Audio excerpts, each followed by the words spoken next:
So what is China's role in this whole Roe versus Wade debate, this whole pro-life, pro-choice, this whole debate that's happening here in the US? What is China's role? More specifically, what's the Chinese government's role? Because it turns out that the Chinese government plays a way bigger role in all of this than you might think.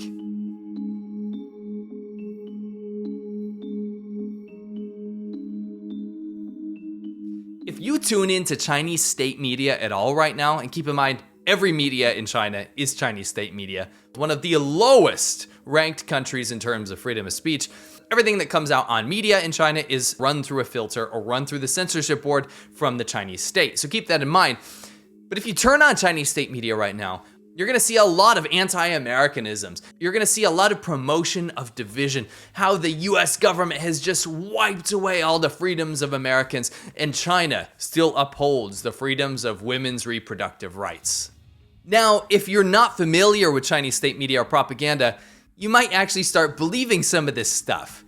And it's actually really alarming because more importantly than China just running with this narrative is I'm seeing American people themselves actually looking to China as a positive example of women's rights, reproductive rights, and abortion rights.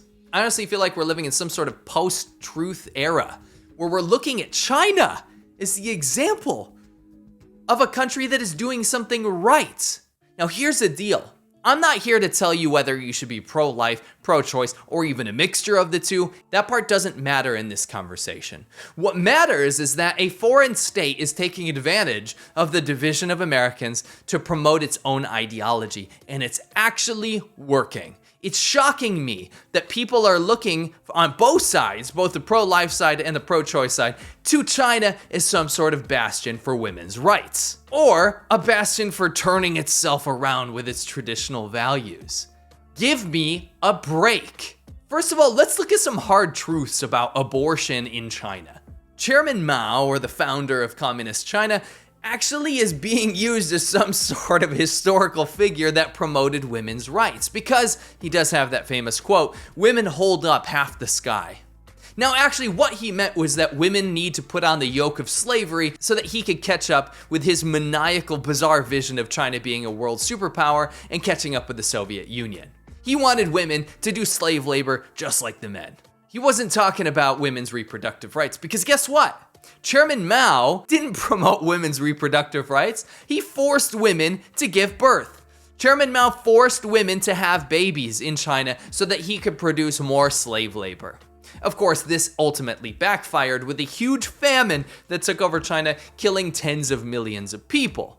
During Chairman Mao's population growth experiment, some people didn't want to have babies, obviously. So what they built were these clandestine baby towers, which were these kind of like brick kilns where they would chuck their babies inside, mostly little girls.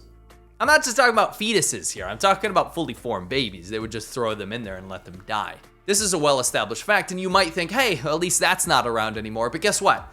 If you're on WeChat and you're in any sort of group, you may have seen the videos that go around all the time of people just chucking babies inside of buckets of water.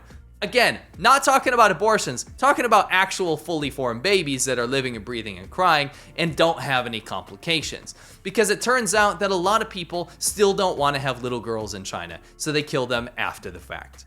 In fact, China had to outlaw all ultrasounds that tell you the gender of the baby because so many people didn't want to have little girls. The reason is that if you have a little girl, you marry them off to another family and then your family doesn't continue, the family name, the honor, the tradition. Of course, in China, being the corrupt country that it is, you can still pay off doctors to find out the gender of your baby. In fact, I had to do that, not because I wanted to get rid of my baby, but because I was just curious about the gender.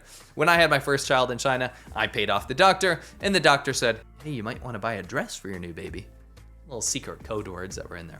So eventually, this huge population growth had to be undone with the ever so infamous one-child policy.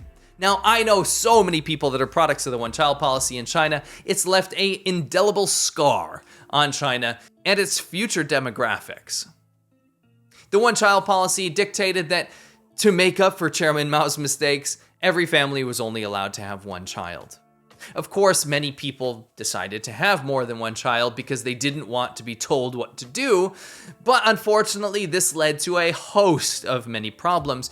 Actually, I had some coworkers that were born as a second or third child in their family and didn't even get ID cards or identification or recognition from the government. Basically, ghost people that float around the country without documents or had to pay huge amounts of money to bribe people to get documentation. Not only that, this caused forced abortions across the country. This is not some ancient history. Everyone that I know knows someone that was touched by the forced abortion patrols that would go around the country making sure that women aborted their children if they had more than one. In fact, when I was living there, they even had campaigns where they would force women to have abortions and lay the fetus next to them, and then while still sedated, have to take a picture for the local newspaper so that they could be shamed and show other people that they shouldn't have more than one child. Yes, this happened recently. Over 9 million abortions happen in China every single year. And the problem with that is that it's not to be looked at from a pro-life or pro-choice perspective. The reason that a huge amount of these abortions actually happen is because China refuses to teach sex education or about contraception or about anything in relation to sex in general. So it creates a mass populace of people that are steeped in conservative values but are actually just forced by the government to not talk about things that could prevent a lot of these issues. The Chinese government masquerading as some sort of wholesome conservative party is absolutely bullshit when China is a country steeped in human trafficking and prostitution. Because guess what? A lot of those abortions actually come from trafficked women that don't have a choice in the matter, that are forced into sexual slavery, and the government does nothing about it. The Chinese government has had its paws all over reproductive rights and women's rights in China in general. They've dictated that you have to have more babies. Then they restricted the rights and said you could only have one baby, forced abortions on women that wanted to have babies, and then forced sterilize them so they couldn't have any more in the future. But it goes even further than that. What about when China wants to control the population of an ethnic minority? Yeah, guess what? The Chinese government currently forces abortions and force sterilizes women just because they're a different race, ethnicity, or religion in China. How's that for reproductive rights? I'm seeing people in the US quoting China as having reproductive rights for all women. Oh, by the way, unless you're a different race or ethnicity, then you get forced sterilized. Fantastic bastion of freedom. I find it quite funny how a Chinese state-run mouthpiece has decided to chime in on Roe versus Wade. Now, this video is not about whether or not women should be allowed to abort their children or not. This video is about how the Chinese government forcefully aborts Uyghur babies on a daily basis in their thousands every single day. How Uyghur women are forcefully sterilized by the Chinese government in their thousands every single day. Now, there is no concept of, my body, my choice in China. Your body belongs to the Chinese government. And if you go outside China's genocidal family planning policy, which means to have a third child, your third child will be aborted. It doesn't matter if it's, 7, 8, 9 months in term. And if you end up having the child, your family will be hit with hefty fines, end up in prison, and even in concentration camps. And that child will not be able to go to school, get a job, at least not in the legal sense. So China, before you judge other, countries' family planning laws, look to your genocidal ones first. For God's sakes, in 1991, they had this campaign called the 百日无孩, which means the 100 childless days. This area of Shandong province forced aborted for 100 days. They wanted to reduce the population. And this is what China does. If you want to talk about reproductive rights or women's rights, sometimes in China, and we know people that this has happened to, if you don't pay the doctor a certain amount of money, if you don't bribe them on top, or the nurse, then they will actually harm your child. In fact, a friend of ours, her baby's arm was broken in the womb because the nurse wasn't bribed. So you want to see this come full circle? You want to use China as some sort of example of bastion of women's rights? Do you know what? So first, people were forced to have children. Then their reproductive rights were taken away and they were only allowed to have one child. Forced sterilization and forced abortions happen. Now it's coming back around because I kid you not, let me quote the Chinese government. To reduce non-medically necessary abortions.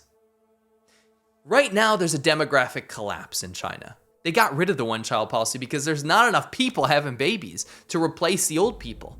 Despite what you may think, China has little to no social safety nets. They have little to no social welfare, so they don't take care of their citizens.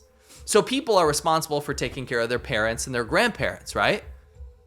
Well, the problem with that is that people, even without the one-child policy, are not choosing to have babies anymore because it's getting so expensive to live in China. So by 2050, 2060, China's not going to have enough people to have replaced itself and be a functional country anymore. So what is China doing right now? Well, the Chinese government is reversing the one-child policy, so much so that in fact it's trying to place in legislation that people are not allowed to have abortions anymore, so that they have babies to replace the population. I kid you not, China's going so full circle that now they're banning abortions, and that's where the pro-life people come into play.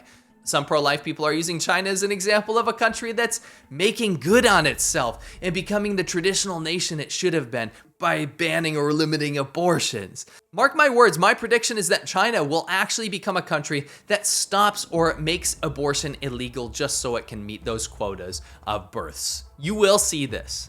So we're going in both directions here. China is the last country to use as an example. No matter what side of the spectrum you're on with pro-life or pro-choice, China is not the country to be looking to for women's rights. It is baffling me that people are using this bizarre dystopian hellhole that the Chinese government is as some sort of good example.